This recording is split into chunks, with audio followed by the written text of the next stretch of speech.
এই আইনের খুঁটিনাটি নিয়ে ব্যস্ত কোন বিপ্লবী সরকার থাকে না। তার মানে তারা বিপ্লবের চরিত্রই বুঝতে পারছে না। সব থেকে নৃশংস জঙ্গি সংগঠন বাংলাদেশ ছাত্রলীগকে তারা ব্যান করে দেবে। সেখানে 7টি দাবি করেছিলাম, তার মধ্যে একটি দাবি ছিল ছাত্রলীগকে ব্যান করা। আপনারা হয়তো জানেন যে আমাদের খুব কাছেই ঢাকা ইউনিভার্সিটিতে ছাত্ররা যারা এই বিপ্লবের ভ্যানগার্ডের ভূমিকা পালন করেছে তারা আবার রাস্তায় নেমেছে। প্রধানত আজকে নেমেছে তারা দুটি দাবি নিয়ে। একটি হচ্ছে বঙ্গভবনে যিনি বসে আছেন, যে ফ্যাসিবাদের দোসর বসে আছেন, তার অপসারণের দাবি নিয়ে তারা নেমেছে। আর দ্বিতীয় দাবি হলো তাদের যে বাংলাদেশের সব থেকে ভয়ঙ্কর জঙ্গি সংগঠন ছাত্রলীগের ব্যান করবার দাবি নিয়ে তারা আজকে রাস্তায় নেমেছে। আপনাদের হয়তো মনে আছে যে আমি জেল থেকে বেরিয়ে আপনাদের এখানে যে বক্তব্য দিয়েছিলাম আমার দেশ পরিবারের প্ল্যাটফর্মে, সেখানে 7টি দাবি করেছিলাম। তার মধ্যে একটি দাবি ছিল ছাত্রলীগকে ব্যান করা। তারপরে আজকে প্রায় 3 সপ্তাহ পার হয়ে গেছে, কিন্তু বর্তমান সরকার এই সামান্য কাজটি এবং অতি গুরুত্বপূর্ণ কাজটি এখন পর্যন্ত করতে পারে নাই। এটাই এই সরকারের দুর্বলতা, এটাই এই সরকারের ব্যর্থতা। তারা মানুষের পালস এখনো বোধহয় বুঝতে পারছে না। যে কথাটি আমার কয়েকজন সহকর্মী বলেছেন যে উপদেষ্টাদের মধ্যে অনেকেই বোধহয় বিপ্লবের স্পিরিটটা ধারণ করতে পারছে না। তারা খুব বেশি আইনের খুঁটিনাটি নিয়ে ব্যস্ত আছে। এই আইনের খুঁটিনাটি নিয়ে ব্যস্ত কোন বিপ্লবী সরকার থাকে না। তার মানে তারা বিপ্লবের চরিত্রই বুঝতে পারছে না। আমি মনে করি যে এই বাংলাদেশ ছাত্রলীগ আজ থেকে 3 সপ্তাহ আগে আমি আমার দেশ পরিবারের পক্ষ থেকে দাবি তোলার পরে যদি ব্যান করা হতো, তাহলে গত কয়েকদিন ধরে ছাত্রলীগ যে বিশৃঙ্খলা করার অপচেষ্টা করছে, যে ষড়যন্ত্র করছে, এটা তারা করতে সক্ষম হতো না। কিন্তু এই সামান্য বিষয়টি এই সরকার বুঝতে ব্যর্থ হয়েছে এবং আজকে ছাত্ররা রাস্তায় নেমেছে ছাত্রলীগকে ব্যান করবার দাবি নিয়ে। এবং কাজে আমি আশা করব যে এখন আর বিলম্ব না করে তারা অতি সহসা অতি শীঘ্র বাংলাদেশের সব থেকে জঘন্য, সব থেকে নৃশংস জঙ্গি সংগঠন বাংলাদেশ ছাত্রলীগকে তারা ব্যান করে দেবে। এবং এটা ব্যান করলে আমি মনে করি যে যারা ষড়যন্ত্র করবার চেষ্টা করছে বিভিন্ন জায়গায়, সেটা সংবাদ মাধ্যমে হোক কিংবা সেটা ব্যুরোক্রেসিতে হোক, তারা কিন্তু মেসেজ পেয়ে যাবে যে ষড়যন্ত্র করে তারা পার পাবে না। কাজে আপনারা যে আজকে রাস্তায় নেমেছেন, এজন্য আপনাদেরকে আমি ধন্যবাদ জানাচ্ছি। এবং আমি বলতে চাই আপনাদেরকে যে ষড়যন্ত্র শেষ না হওয়া পর্যন্ত, বাংলাদেশের স্বাধীনতা সংহত না হওয়া পর্যন্ত এবং বাংলাদেশ থেকে ফ্যাসিবাদ সমস্ত সেক্টর থেকে উৎখাত না হওয়া পর্যন্ত আপনারা রাজপথ ছাড়বেন না। রাজপথে আপনাদেরকে থাকতে হবে। এবং আপনাদের মাধ্যমে, সংবাদ মাধ্যমের মাধ্যমে আমি ছাত্র জনতাকেও বলতে চাই, যারা আজকে ঢাকা বিশ্ববিদ্যালয়ে অবস্থান গ্রহণ করেছে, যে তাদের দাবি পূরণ না হওয়া পর্যন্ত তারা যেন রাজপথ না ছাড়ে। রাজপথ ছেড়ে দেওয়ার কারণেই কিন্তু এই ষড়যন্ত্র করা সম্ভব হয়েছে। রাজপথ ছাড়া যাবে না। এবং আপনারা যদি রাজপথে থাকেন, আমি আপনাদেরকে কথা দিচ্ছি, প্রতিদিন যদি আপনাদের প্রোগ্রাম থাকে, আমি প্রতিদিন এসে আপনাদের সাথে হাজির। এই ফ্যাসিবাদের বিরুদ্ধে লড়াই আমরা 16 বছর ধরে করে যাচ্ছি, বিশেষত সংবাদ মাধ্যম। এবং আমরা গর্বের সাথে বলতে পারি যে সংবাদ মাধ্যম যেভাবে লড়াই করেছে, সম্ভবত বাংলাদেশের আর কোন সেক্টর এভাবে ফ্যাসিবাদের বিরুদ্ধে লড়াই করে নাই দীর্ঘ 16 বছর অব্যাহতভাবে। সেই জন্যে আপনাদের উপরে আমার ভরসা আছে। আপনারা যদি রাস্তায় থাকেন, আন্দোলন করতে থাকেন, তাহলে ফ্যাসিবাদকে উৎখাত করতে খুব বেশি সময়ের আমাদের প্রয়োজন হবে না। আমাদের যেটা প্রয়োজন, যেটা অনেকেই বলেছেন, আমাদের ঐক্যবদ্ধ থাকতে হবে। আমাদের ঐক্যবদ্ধ থাকতে হবে, অন্তত 3টি বিষয়ে ঐক্যবদ্ধ থাকতে হবে। কি?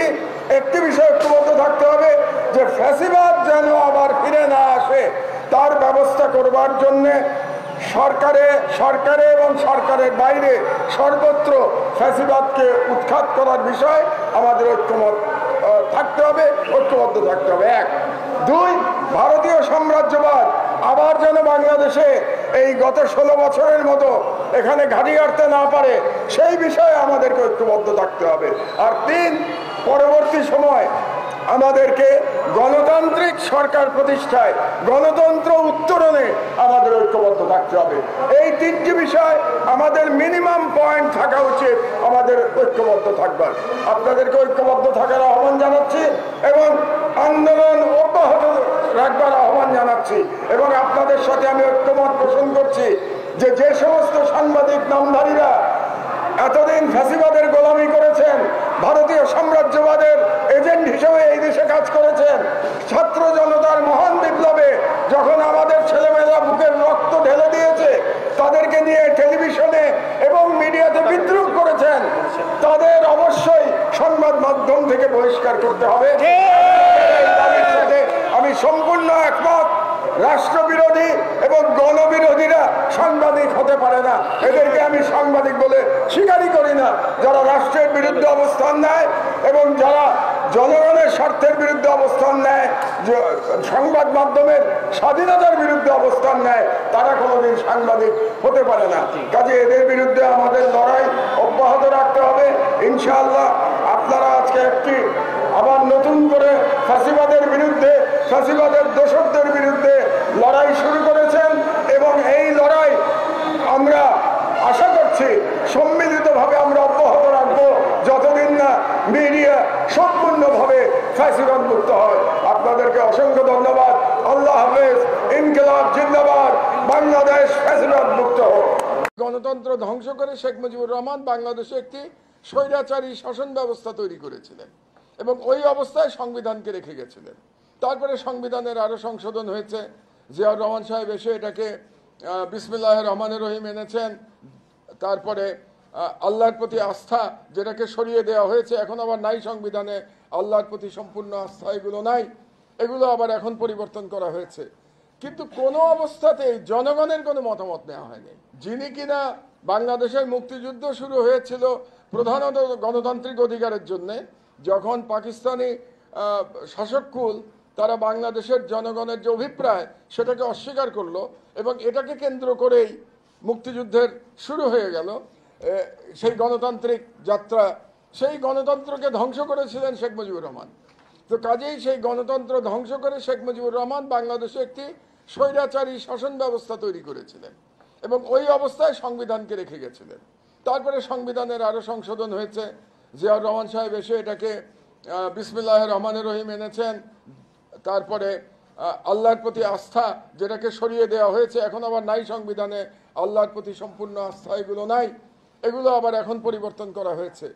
কিন্তু কোনো অবস্থাতেই জনগণের কোনো মতামত নেওয়া হয়নি, জনগণের কোনো রেফারেন্ডাম নেওয়া হয় নাই এই সংবিধানের ব্যাপারে। তো যে দলিলে জনগণের কোনো মতামত নেওয়া হয় নাই, জনগণের কোনো রেফারেন্ডাম পর্যন্ত নেওয়া হয়নি, এবং আপনি জানেন যে বর্তমান সংবিধান এমনভাবে করা হয়েছে যে এই সংবিধান সংশোধন করতে রেফারেন্ডামের যে একটা অংশ ছিল সেটাকে পর্যন্ত বাদ দেওয়া হয়েছে।